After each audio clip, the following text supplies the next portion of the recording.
자, 첫 번째는 약간 여러분들이 생각을 해야 될 문제입니다. 1번은 별표 쳐주시고요. 정신역동 상담 이론에 관한 문제로서 옳은 것은입니다.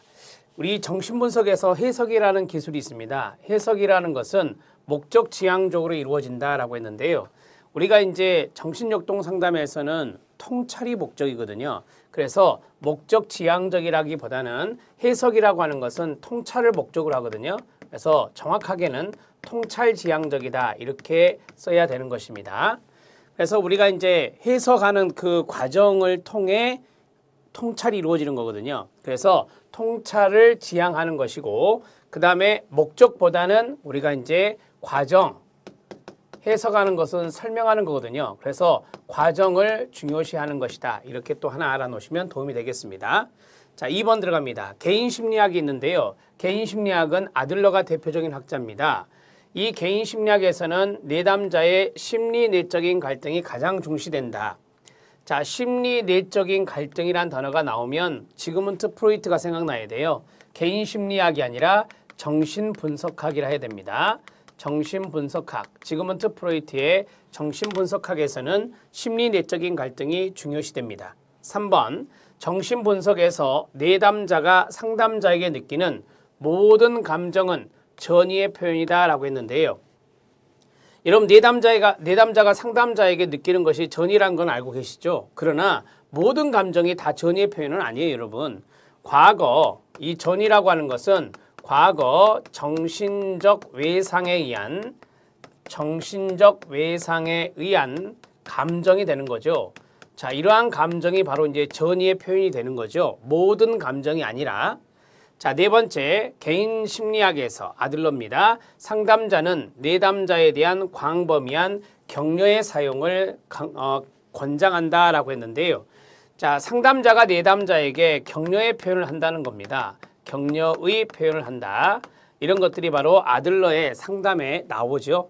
아들러의 상담에서 우리가 이제 여러 가지 단계를 밟아서 가잖아요. 이 단계를 밟아갈 때 상담자가 내담자에게 격려라고 하는 것을 지지적인 기법으로 격려라고 하는 것을 많이 사용해야 된다라고 아들러는 이야기하고 있습니다. 그래서 1번의 답을 4번으로 처리하시면 됩니다.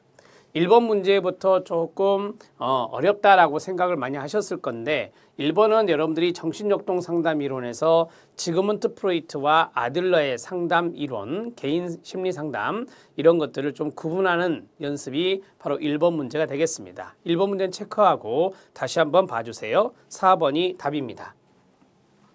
자, 2번 문제는 쉽습니다. 2번 문제는 예전에도 나왔던 패턴의 문제가 되겠습니다.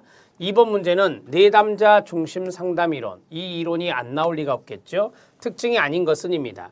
동일한 상담 원리가 내담자 중심 상담에서는 무조건적, 긍정적 존중, 공감적 이해, 진실성 이런 것들이 동일한 상담 원리를 정상적 상태에 있는 사람이나 정신적으로 부적응 상태에 있는 사람 모두에게 적용할 수 있습니다. 그게 바로 이제 동일한 상담 원리를 적용한다라고 하는 내담자 중심 상담입니다. 상담은 모든 건설적인 대인관계 실제 사례 중 단지 하나에 불과하다라고 합니다.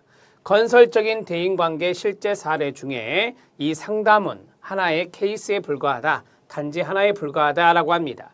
건설적인 대인관계 실제 사례에서는 우리가 말씀드렸던 동일한 상담 원리를 연결해서 무조건적 긍정적 존중, 무조건적 긍정적인 존중, 그 다음에 공감적 이해, 공감만 쓰겠습니다. 그 다음에 진솔성 이런 것들이 이제 건설적인 대인관계를 위해서 필요한 건데 이 상담을 할 때는 단지 하나에 불과하다. 이러한 사례 중에 하나에 불과하다라고 보는 겁니다.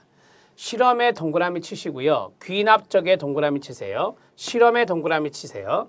실험에 기초한 귀납적인 접근 방법이며 실험적 방법을 상담 과정에 적용한다. 이것은 우리가 행동주의 상담과 연관성이 있어요. 행동주의 상담 이론과 연관성이 있다. 동물 실험을 했잖아요. 행동주의 상담은 행동주의 학습 이론에 입각한 것이니까 그로 인해서 이론을 만들어냈죠. 그래서 귀납적인 방법을 썼던 것이 바로 행동주의 상담입니다. 상담의 과정이라든지 그 결과에 대한 연구 조사를 통해 개발되어 온 것이 바로 내담자 중심 상담입니다. 상담의 과정, 이 과정에서 바로 여기 있는 무조건적 긍정적 존중이나 공감이나 진솔성 이런 것들이 보여질 때 결과가 만족스럽게 나온다라고 하는 그러한 연구조사를 통해서 개발되어 게 칼 로저스의 내담자 중심 상담 이론입니다. 2번의 답은 3번이 답입니다.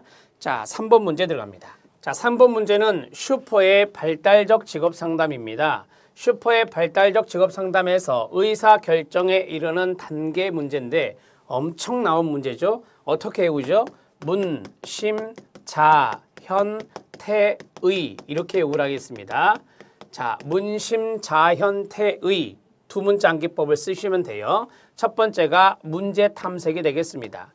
그 다음에 두 번째가 심층적 탐색이 되겠습니다. 문심 끝났고요. 자, 현입니다. 자, 현은 자아 수용이 세 번째가 되고 현은 현실 검증이 되겠습니다. 네 번째가 되고 태의, 태도와 감정을 탐색하고 처리하는 것 이게 바로 다섯 번째가 되고요. 의사결정이 마지막 여섯 번째가 됩니다. 이렇게 순서를 잡아드렸습니다. 기억이 가장 처음이고 비읍이 가장 뒤에 있죠. 그 다음에 2번을 보세요. 디귿이니까 1번은 탈락입니다. 자, 세 번째를 보면 끝나네요. 1번, 2번, 3번. 3번이 바로 미음입니다. 미음이 이 자리에 있죠. 그래서 3번이 답이 되겠습니다. 3번의 답은 3번 이렇게 정리하시고요. 4번 문제 들어갑니다. 슈퍼의 발달적 직업 상담에서 의사 결정에 이르는 단계는 두 문자 암기법으로 끝내시면 됩니다. 실기 문제에서도 한두 번 정도 출제가 된 걸로 기억하고 있습니다.